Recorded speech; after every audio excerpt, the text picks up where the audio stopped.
સ્વામિનારાયણ સાક્ષાત અક્ષર પુરુષોત્તમ સર્વેભ્ય પરમં શાંતિ આનંદમ સુખમર્પયેત. શ્રી સ્વામિનારાયણ ભગવાનની જય. શ્રી અક્ષર પુરુષોત્તમ મહારાજની જય. શ્રી ગુણાતીતાનંદ સ્વામી મહારાજની જય. શ્રી પ્રમુખ સ્વામી મહારાજની જય. શ્રી મહંત સ્વામી મહારાજની જય.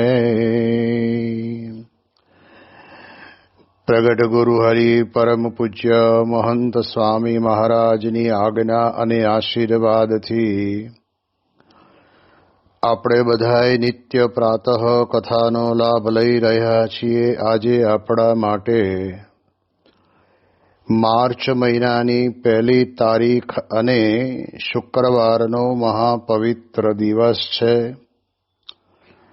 અને 1172મી સભા થાય છે. અને કહત હૈ સહજાનંદ એ વિષય ઉપર 823મો દિવસ થાય છે. ભગવાન સ્વામિનારાયણ ગરડા પ્રથમ પ્રકરણના 56ના વચનામૃતની અંદર આજથી આપણે આ વચનામૃત ઉપર જે મહારાજ પોતે સમજાવવા માંગે છે એના ઉપર વિમર્શ કરીશું. આ વચનામૃતનું શીર્ષક કહેતા મથાળું તો એવું પરમહંસોએ લખ્યું છે કે પોલા પાણાનું. વચનામૃતને વાંચતા આપણને આમાંથી ઘણી બધી પ્રકારની વાત વિશેષ કરીને જાણવા મળે છે. એને આપણે હવે માણીએ. ભગવાન સ્વામિનારાયણની સમક્ષ સંતો ભગવાનના નામની ધૂન કરી અને જાંજ મૃદંગ લઈને કીર્તન ગાતા હતા.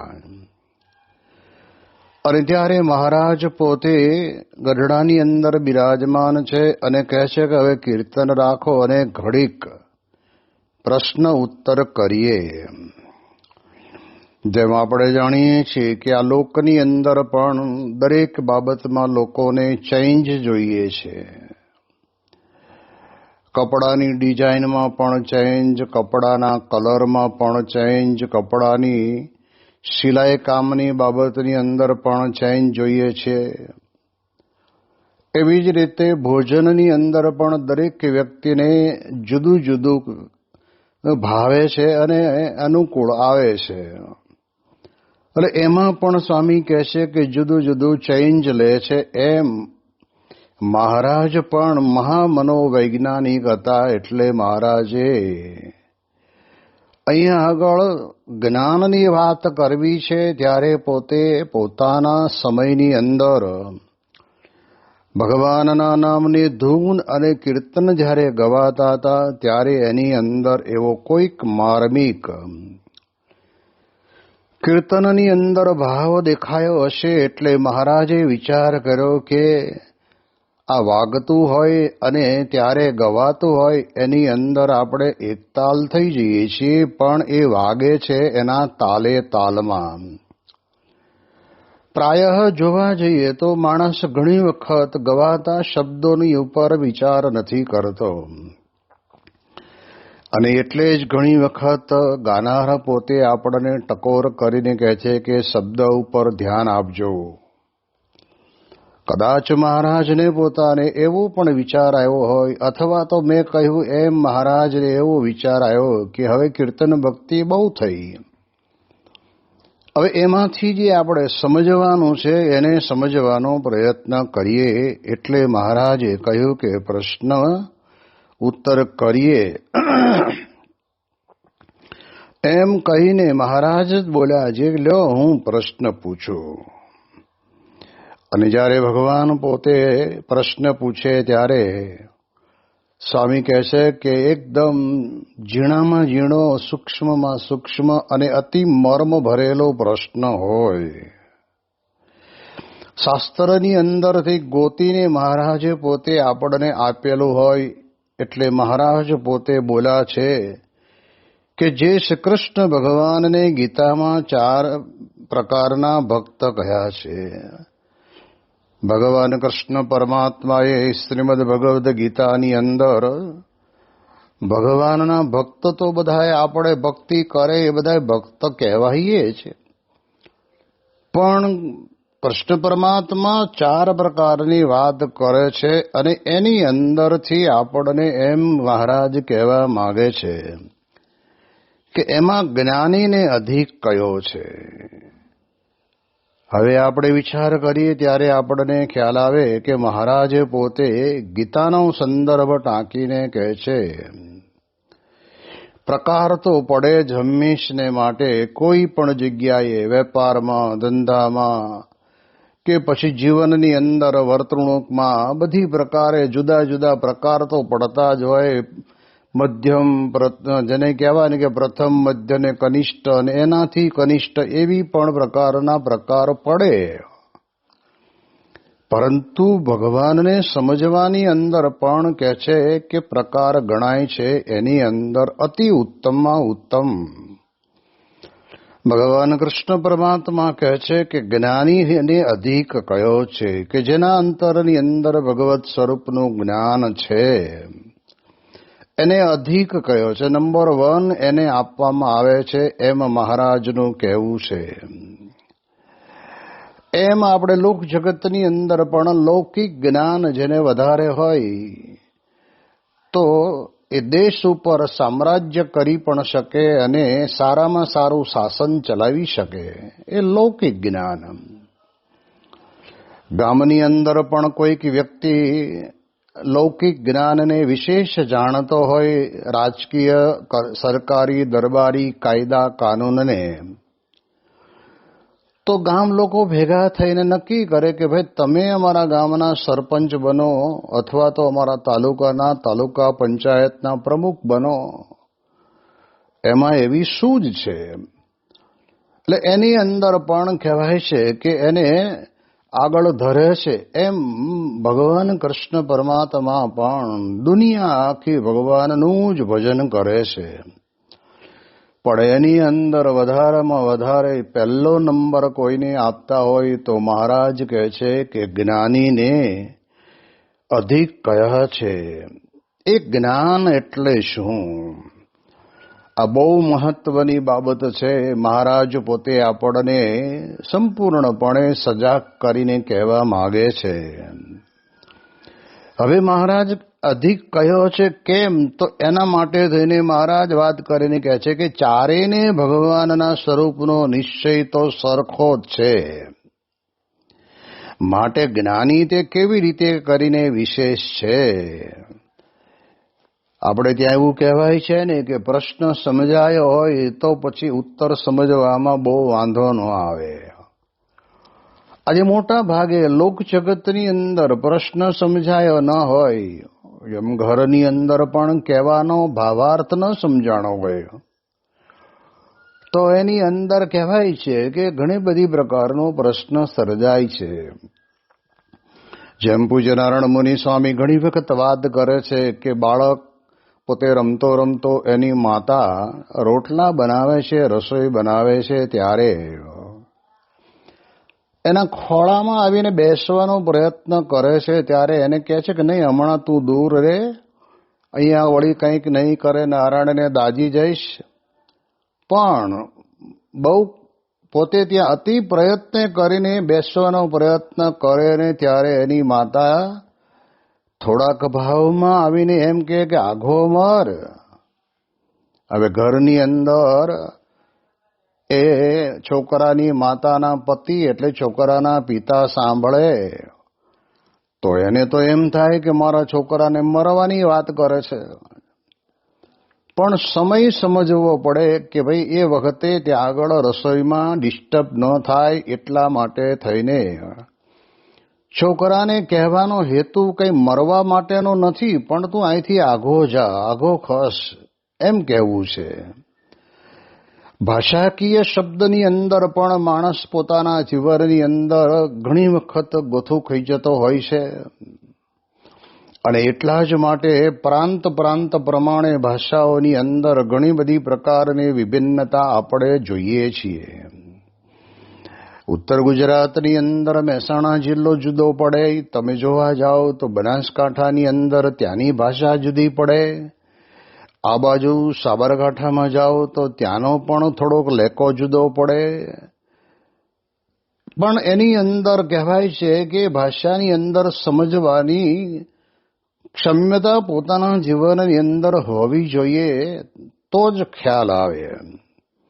બાકી ભાષા તો ગુજરાતમાં ગુજરાતી જ બોલાય છે. આપણે આમ સ્પષ્ટ શબ્દોની અંદર કહીએ કે ભાઈ પાણી આપો, એ આપણો ગુજરાતી શબ્દ છે.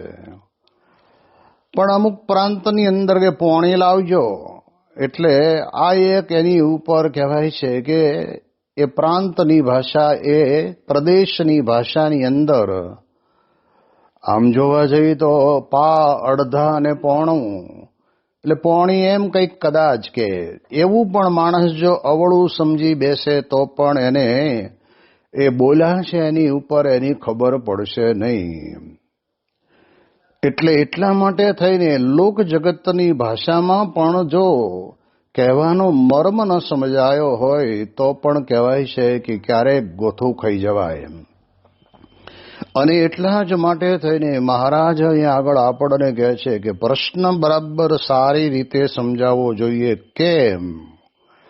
તો કે પહેલી જ વાત મહારાજ એવી કરે છે કે ભગવાનના સ્વરૂપોનો નિશ્ચય તો સરખો જ છે ચારે ચાર ભક્તોને. પ્રથમ, મધ્યમ, કનિષ્ઠ અને અતિ કનિષ્ઠ, જે ચાર પ્રકાર બતાયા, એ ચારે ચાર પ્રકારના ભક્તના જીવનની અંદર ભગવાનના સ્વરૂપનો નિશ્ચય તો સરખો છે, પણ જ્ઞાનીને કેમ વિશેષ કહેવામાં આવ્યો છે? આવો એક પ્રશ્ન જ્યારે ત્યાં આગળ મહારાજે બધા પરમહંસોની સમક્ષ મૂક્યો, ત્યારે પ્રશ્નનો ઉત્તર મુનિ બધાએ કરવા માંડ્યા, પણ આવડ્યો નહીં, કહેતા થયો નહીં. અને વાત એ વાસ્તવિક છે. કદાચ આપણે બોલીએ તો આપણે કંઈક શાસ્ત્રો દ્વારા કે મહારાજના અમૃત વચનો દ્વારા કે સત્પુરુષો દ્વારા સાંભળેલું બોલીએ. જ્યારે મહારાજ પોતે બોલે છે, પોતાના જીવનની અંદર અનુભવો જ્ઞાનથી પોતે બોલવાનો પ્રયત્ન કરશે. અને પરમહંસોને મનમાં એમ પણ વિચાર આવ્યો કે આપણે કંઈક આ રીતે આ પ્રમાણે બોલીએ અને કદાચ કંઈક એ ઉત્તરની અંદર ક્ષતિ રહી જાય તો એના કરતાં મહારાજ ઉત્તર આપે ને એ વધારે સારું. અને પરમહંસો કંઈ સામાન્ય નહોતા. આપણે જાણીએ છીએ કે નિત્યાનંદ સ્વામી જેવા ચાર વેદના ભણેલા અને માત્ર ને માત્ર સામાન્ય એક પ્રસંગની અંદર એમને અંતરની અંદર ભગવાનપણાનો નિશ્ચય થઈ ગયો. જે એમના જીવન માટે કહેવાય છે કે એમનું પૂર્વાશ્રમનું નામ દિનમણી શર્મા હતું. અને ઊંઝાના પાદર ઉપર જ્યાં તળાવ છે, તળાવના કિનારે મહારાજ પોતે પરમહંસોની સાથે બેઠા હશે અને કથા વાર્તા કરતા કરતા હશે. ત્યારે મહારાજ બોલે ને ત્યારે મહારાજના મુખારવિંદની અંદર રહેલી દંત પંક્તિ એ આવી રીતે એ દિનમણી શર્માએ જોઈ અને જોતાની સાથમાં જ એ પોતે આ પ્રમાણે કહેવાય છે કે સામુદ્રિક શાસ્ત્રને જાણનાર હશે, એટલે એમને એમ થયું કે આ પ્રકારના દાંત માણસના મોઢામાં હોય નહીં, નક્કી ભગવાન છે. અને ત્યારે જ આટલો બધો સમુદાય હરિભક્તોનો, મહિલાઓનો, સંતોનો, પરમહંસોનો, પાર્ષદોનો બધો સમુદાય બેઠો છે. આટલામાં જેને જ્ઞાન થયું છે એવા જ્ઞાની હોવા છતાં પણ એ પરમહંસોની અંદર બધા જ પરમહંસો એક એકથી ચડિયાતા જ્ઞાનની અંદર ઉત્તમ હતા જ. પણ કોઈએ ઉત્તર આપ્યો નહીં અને મહારાજને જ કહ્યું કે મહારાજ કે તમે આનો ઉત્તર કરો. ને પછી શ્રીજી મહારાજ બોલ્યા, જે જ્ઞાની છે તે તો બ્રહ્મ સ્વરૂપે વર્તે છે અને ભગવાનનો મહિમા યથાર્થપણે જાણે છે. આ એક વાક્ય ઉપર આપણે બહુ અંતરદ્રષ્ટિ કરીને વિચારવાનું છે કે મહારાજ આપણને શું કહે છે કે જ્ઞાની છે એ બ્રહ્મ સ્વરૂપે વર્તે છે. હવે મહારાજે શિક્ષાપત્રી જેવા ગ્રંથની અંદર પણ આપણને બધાને આજ્ઞા જ કરી છે કે જ્યારે આપણે ભગવાનની ભક્તિ કરીએ છીએ ત્યારે પોતાના આત્માને બ્રહ્મરૂપ માનીને ભગવાનની ભક્તિ કરવાની છે એવી આપણને આજ્ઞા કરી છે. આ શિક્ષાપત્રી એટલે માત્ર આદેશ છે એવું નથી, પણ એની અંદર આપણને સ્પષ્ટપણે આજ્ઞા કરી કે એક જગ્યા ઉપર બેસીને જ દાતણ કરવું, સ્નાનાદિક ક્રિયા કરી પછી શુદ્ધ વસ્ત્ર પહેરીને જ ભગવાનની પૂજા કરવી. આ પ્રકારે મહારાજે જે શિક્ષાપત્રીની અંદર આપણને આજ્ઞાપત્ર જ કહેવાય આને. એમ બ્રહ્મરૂપ બન્યા વિના એટલે નિજાત્માનમ બ્રહ્મરૂપમ દેહત્રય વિલક્ષણમ વિભાવ્ય તેન કર્તવ્ય ભક્તિ કૃષ્ણ સર્વદા. આ પ્રકારની વાત મહારાજ પોતે કરે છે. ત્યારે મહારાજ પહેલી વાત કરે છે કે જ્ઞાનીને શ્રેષ્ઠ એટલા માટે કહ્યો છે કે બ્રહ્મ સ્વરૂપે વર્તે છે. આપણે બધાએ દેહ ભાવ સ્વરૂપે વર્તીએ છીએ અને દેહ ભાવે જ્યારે વર્તીએ છીએ ત્યારે આપણને આ સત્સંગની અંદર, સંસારની અંદર, ઘર પરિવારની અંદર, અંતરની અંદર આપણને કેટલું બધું લાગી આવે છે દેહ ભાવે છીએ. એટલે પ્રમુખ સ્વામી મહારાજ ઘણી વખત આપણને વાત કરીને કહે ને કે સ્વામી કે આપણને કોઈક એમ કે તું ગધેડા જેવો છો, તો તે વખતે કાન વડે કરીને આપણે સાંભળીને આપણને આંગળી ચીંધીને કહે છે ને ત્યારે આપણે માની લેવાનું નથી. એ આપણે દેહ ભાવમાં જ્યારે વર્તીએ છીએ એટલે એના કારણે કરીને આપણા જીવનની અંદર આપણે એ પ્રમાણે કહેવાય છે કે આપણને લાગી આવે છે કે મને કાંઈ નહીં અને ગધેડો કીધો. હવે જોજો બ્રહ્મ સ્વરૂપનો ભાવ જ્યારે કે દેહને, તો મને દેહને કીધું, મને ક્યાં કીધું. મહંત સ્વામી મહારાજ પોતે આપણને વાત કરીને કહે છે કે આપણા જીવનની અંદર દેહ અને આત્મા જુદા છે. હવે દેહ જુદો છે એટલે આપણે એમ કહેવાય કે આ મારું શરીર, એટલે તમે પોતે શરીર છો, અથવા તો આપણી કોઈ પણ વસ્તુ કે આ મારું વસ્ત્ર તો તમે વસ્ત્ર છો, આ મારી ગાડી તો તમે ગાડી છો, મારી કહો છો એટલે શું? એ દેહ ભાવ થયો. આત્માને તો કોઈ મારાપણાનો કે તારાપણાનો કોઈ પણ પ્રકારનો ભાવ છે જ નહીં. અને એવો જો ભાવ હોય તો સ્વામી કહે છે કે એને જ્ઞાની કહેવાય પણ નહીં. જ્યારે આજે દરેક વ્યક્તિ પોતપોતાની રીતે પોતપોતાના આશ્રમ કે મઠ કે સંપ્રદાય ઉભો કરીને એ ભગવાનનું ભજન કદાચ કરતા હોય, પણ અહમ અને મમત્વ જે પોતાના જીવનની અંદર આવીને પડેલું હોય છે કે આ મારું, એ દેહ ભાવ છે. વસ્તુ, પદાર્થ કે પછી સ્થાન હોય કે ગમે તે પોતાની જોડે રહેનાર વ્યક્તિ સેવક તરીકે હોય ને તો પણ એને વિશે મારાપણાનો ભાવ થઈ જાય છે. ત્યારે એને વિશે એને બંધન થયા વગર રહેતું જ નથી. એટલે ભગવાન સ્વામિનારાયણે ગરડા અંત્ય પ્રકરણના 19ના વચનામૃતની અંદર પણ કહ્યું કે જ્યારે પોતે સંસાર છોડીને ત્યાગી થયો છે ત્યારે પોતાના કુટુંબીની સાથે હેત રાખવું નહીં. હવે આપણે એમ મનમાં વિચાર કરીએ કે ભાઈ મા બાપે કેવી દયા કરી, આપણને મોટા કર્યા, ભણાવ્યા, ગણાવ્યા અને પાછું પ્રેમથી રજા આપી એટલે મા બાપને તો થોડા ભૂલાય. પણ જો એવો એક વિચાર કરે અને વિચાર કરીને યાદ કરતો રહે તો ક્યારે પછી પોતાને પોતાના જીવનની અંદર એ પૂર્વે જે કઈ પ્રકારે પોતે સંસારમાં રહ્યો હોય એ બધું એને યાદ આવવાનું જ છે. એવી જ રીતે મહારાજ બીજી પણ વાત કરે છે કે પોતાની સેવાની અંદર કોઈ એક સેવક સારી સેવા કરતો હોય તો પણ એને વિશે પણ આ જ મારો સેવક એવો ભાવ પણ સ્વામી કે આવવો જોઈએ નહીં. પ્રમુખ સ્વામી મહારાજે પોતાના 45 વર્ષના સમયગાળા દરમિયાનની અંદર સ્વામી બાબા થોડોક બહુ જ જેને કહેવાય ને કે માર્મિક વિચાર કરે કે જ્યારે આપણે દેશમાં હોઈએ ત્યારે તો આપણે બધા જે સેવકો સેવામાં હોય એ સેવા કરે, પણ દર વખતે જ્યારે 2-3 વર્ષે એક વખત વિદેશ જવાનું થાય ત્યારે નવા નવા સંતોને સેવાની અંદર લઈ જાય. તો જો નવા સંતો જે સેવા કરે એ જૂના જે સંતો જે પ્રમાણે સેવા કરતા હોય એવી રીતે એને ફાવે પણ નહીં.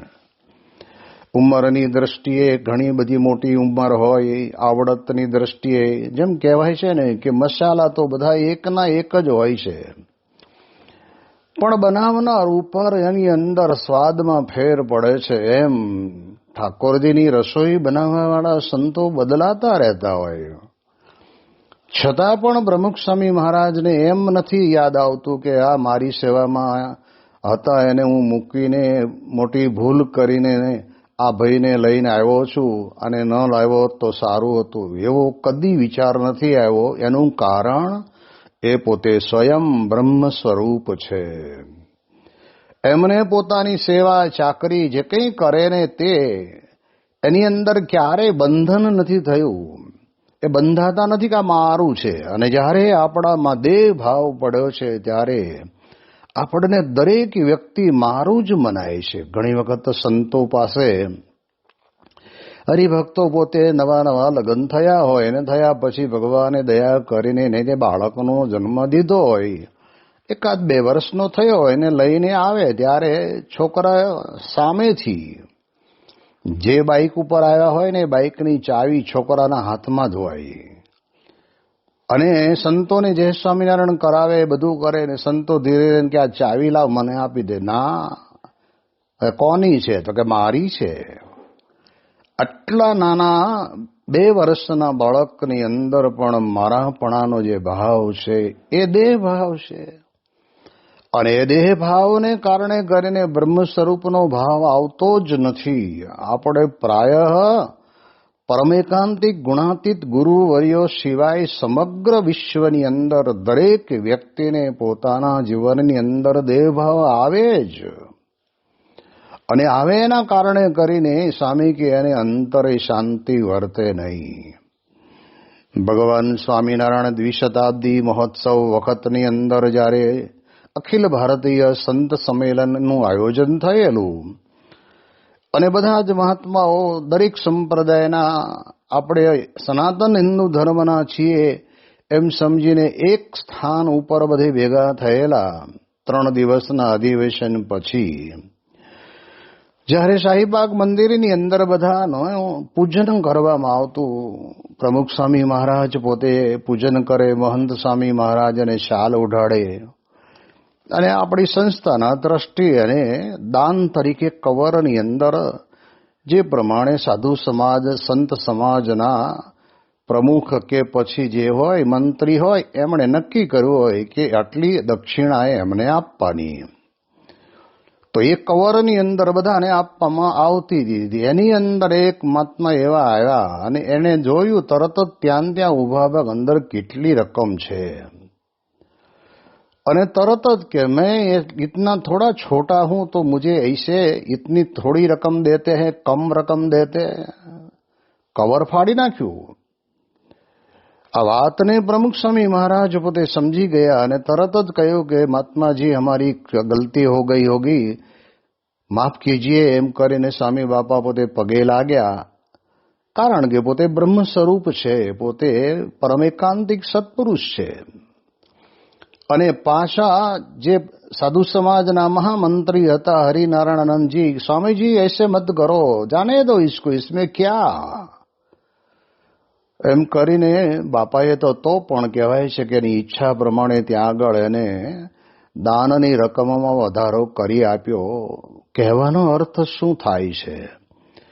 જ્યાં સુધી આપણને મારું મનાય છે ત્યાં સુધી આપણા જીવનની અંદર આપણને આ પ્રશ્ન આવીને ઊભો જ રહેવાનો છે. એટલે બ્રહ્મ સ્વરૂપપણે વર્તવું એ કે નાના છોકરાના ખેલ નથી, પણ વર્ત્યા વિના તો જ્ઞાની નહીં કહેવાય. ભગવાનનો નિશ્ચય છે, પણ બ્રહ્મ સ્વરૂપે વર્તવું એટલે જેને કામ ક્રોધ મદ મોહ નહીં, જેની વૃત્તિ બ્રહ્માકાર થઈ.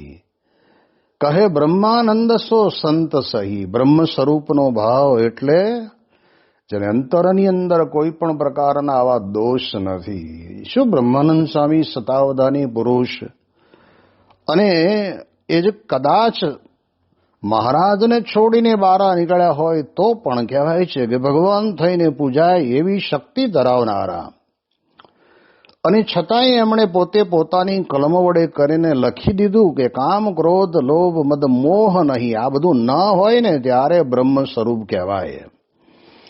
હવે આ કંઈ બહાર નથી લખેલું હોતું છાતી ઉપર કે ભાઈ આ ફલાણા મહાત્મા છે અને કામ ક્રોધ લોભ માત બધું છે, અને નથી એનું પણ લખેલું નથી હોતું, પણ અનુભવ આપણને ખબર પડે છે. અને ત્યારે જ 1985ની સાલની અંદર અક્ષર બ્રહ્મ ગુણાતીતાનંદ સ્વામી દ્વિશતાબ્દી મહોત્સવ જ્યારે ઉજવાયો ત્યારે તે વખતના રાષ્ટ્રપતિ જ્ઞાની જલસિંહ પોતે વધારેલા. પ્રમુખ સ્વામી મહારાજના સૌ પ્રથમ એમણે દર્શન કરેલા, અને સભાની અંદર પોતે જ્યારે પ્રમુખ સ્વામી મહારાજની સમક્ષ પોતાની જેને અંતરની ઉર્મી અને ભાવના જ્યારે વહાવે છે ત્યારે લખેલું બાજુ પર રહીને બોલવા લગ્યા કે स्वामी जी का दर्शन करके मुझे रे अंतर में बड़ी शांति हुई, और आज स्वामी जी का दर्शन करते मुझे ऐसे अनुभव होता है कि स्वामी जी में न काम है, न क्रोध है, न लोभ है, न मोह है, न माया नहीं है, ये सब कुछ नहीं है. ऐसे संत में भगवान हर हमेश प्रगट रहते हैं. આ પણ કહેવાય છે કે કામ નથી, ક્રોધ નથી, લોભ નથી, મોહ નથી, માયા નથી. એ બહાર લખેલું નહીં હોય, પણ બ્રહ્મ સ્વરૂપના ભાવે વર્તતા હોય ને એના જીવનની અંદર આપણને સ્પષ્ટપણે જ્યારે એમની બાજુમાં જઈને ઊભા રહીએ ને ત્યારે આપણને અનુભવ થાય, અનુભૂતિ. જેમાં અમારે સંતો વાત કરે છે ને કે ખાટલા ઉપર 5-6 જણા બેઠા હોય, સાંજ ઢળવાની તૈયારી હોય, અને ઉપરવાસની અંદર કોઈક જગ્યા એનાનું એવું વાદળું વરસી ગયું હોય, અને પછી એ બાજુથી જ પવન આવે, અને પવન આવે એટલે પવનમાં કંઈ આપણને દેખાતું નથી, પવનય દેખાતો નથી, પણ પવનનો અનુભવ આપણને થાય છે. અને ત્યારે 5-6 જણા બેઠેલા ખાટલા ઉપર બેઠા હોય બોલ્યા કે મારો ટાઢો પવન આવ્યો અને માટી ભીની થઈની મેક આવે છે, એટલે નક્કી ઉપરવાસ કેમ ત્યાં વરસાદનું ઝાપટું પડ્યું લાગે છે, જોયા વગર પણ. અને હવાને તો આપણે જોતા જ નથી, છતાંય પણ આપણને એક નાસિકા દ્વારા, કારણ કે છે ને ગંધવતી નાસિકા કેવું છે કે આપણી ઇન્દ્રિય નાસિકાને ગંધની તરત ખબર પડી જાય, અને પડે પછી પવનનો સ્પર્શ જે છે ને એ પોતાના શરીર ઉપર, પોતાના વસ્ત્ર ઉપર પડે એટલે એમાં ખબર પડી જાય કે ભાઈ ઉપર વરસાદ થયો છે. એમ સત્પુરુષ જે બ્રહ્મ સ્વરૂપપણે વર્તતા હોય ને એ એમની પાસે આપણે જઈને ઊભા રહીએ ને ત્યાં જ આપણે અંતર કબૂલ કરી દે. કેટલા બધા હરિભક્તોએ પોતાના જીવનની અંદર આ સત્સંગમાં આવવા માટેનું મોટામાં મોટું જો કોઈ કારણનો અનુભવ કર્યો હોય તો બાપાની પાસે આવ્યા ને, બાપાને દર્શન કર્યા ને ત્યાં અંતર કબૂલ કરે કે ગુરુ કરવા હોય તો આવા સંતને જ કરાય. એ સિવાય તો સ્વામી કહે છે કે આપણે જેવું આવડે એવું ભજન કરી લેવું, આવું. પણ જ્યારે લોકો પોતે એમ કહે છે એટલે આપણને અનુભવ ખબર પડે છે કે બ્રહ્મ સ્વરૂપ ભાવ, જેમને મારું પોતાનું પારકું કોઈ ભાવ જીવનની અંદર હતા નહીં, અને છેલ્લા દિવસ સુધી એમણે પોતે પોતાના જીવનની અંદર શાસ્ત્રીજી મહારાજ જેવા પુરુષને એમણે જે પ્રતિજ્ઞા લઈને વચનબદ્ધ બનેલા હતા ને કે હું મારે જિંદગીના છેલ્લા શ્વાસ સુધી આ સંસ્થાની વફાદારીપૂર્વક સેવા કરીશ, એ જે શબ્દો છે ને એ શબ્દો માત્ર બોલવા પૂરતા નહોતા. આજે આપણે બધાએ દર શિબિરની અંદર પ્રતિજ્ઞા લઈએ છીએ. રાજકીય પુરુષો પણ કહેવાય છે કે ગીતાને ઉપર હાથ રાખીને પ્રતિજ્ઞા લેતા હોય છે, પણ કેટલી પ્રતિજ્ઞાનું પાલન કરતા હશે? જ્યારે બ્રહ્મ સ્વરૂપ પરમ એકાંતિક સંતની ભાવના જુદી છે, એની વિશેષ વાતો આપણે આવતીકાલે કરીશું. શ્રી સ્વામિનારાયણ ભગવાનની જય.